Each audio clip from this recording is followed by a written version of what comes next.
You know that voice in your head? We all have one. But what happens when that voice stops being a helpful guide and starts being, well, a harsh critic? Today, we're going to dig into where that voice even comes from, and way more importantly, how we can actually start to quiet it down. Let's dive in. First up, let's talk about something I think we all know too well: the echo of criticism. It's that nagging feeling that can show up and turn even our proudest moments into, well, an interrogation. Just picture this. You're a kid, you come home with the test, and you got a 99 out of 100. You are beaming, so proud, but instead of a, wow, great job, you hear, so why'd you miss that 1 point?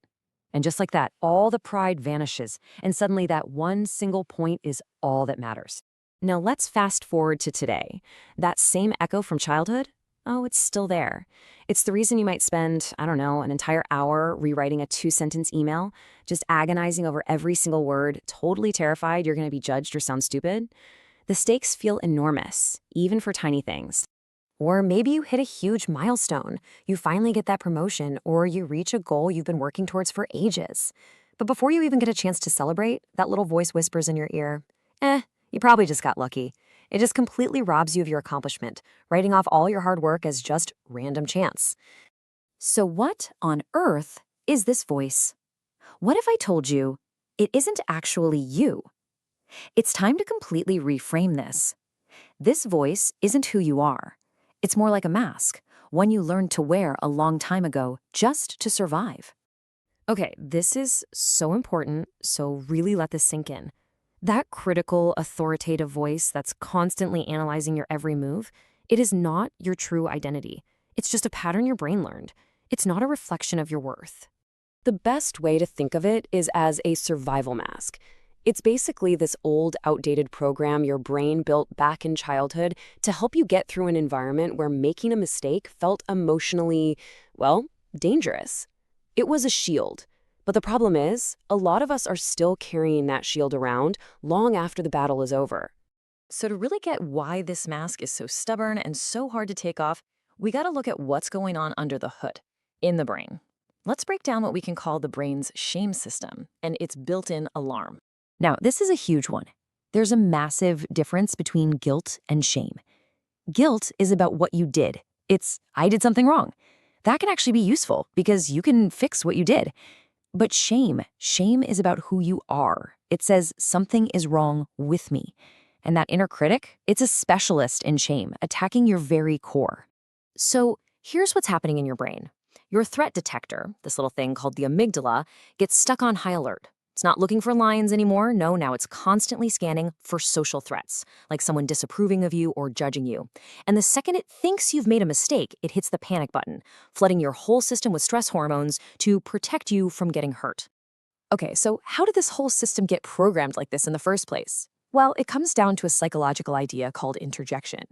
Basically, it just means that a little kid's brain is like a sponge. It just absorbs everything from the caregivers around them, their beliefs, their fears, their reactions, without any filter whatsoever. And this part it's pretty heartbreaking, but it's also so powerful to understand. As a child, your survival literally depends on your caregivers. You can't see them as the problem. So when you're faced with criticism, your brain makes this painful choice. They must be right, so something must be wrong with me. Believing you were flawed was actually a survival strategy to keep your world feeling stable and safe. So understanding where this comes from is massive. It really is. But just knowing isn't enough, right? We need a new game plan. And that brings us to the most important part of this whole thing. 2 real actionable steps you can start taking to silence that inner critic. So how in the world do you start to rewire a pattern that's been running your whole life? Well, here's a hint. You can't fight it head on or argue with it. That just gives it more power. The real solution is actually much, much gentler. Okay, here they are. 2 simple but transformative steps. First, give that critic a name. I'm serious, call it the judge or Greta the gremlin, whatever. The moment it starts talking, you can just say, oh, there's the judge again. This creates distance. It's not you, it's just that pattern. And second, you offer self-compassion. It is the perfect antidote to shame. You meet that cruelty with kindness. And look, this isn't just some nice, fluffy idea. This is actual neuroscience.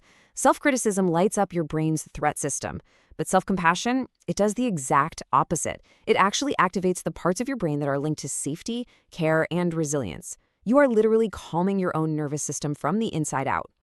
Which brings us to our final and maybe most profound point. The goal isn't to become so flawless that the critic finally shuts up. The goal is to realize you never, ever needed its approval in the first place. True freedom is getting this on a deep level. Your worth is not up for debate.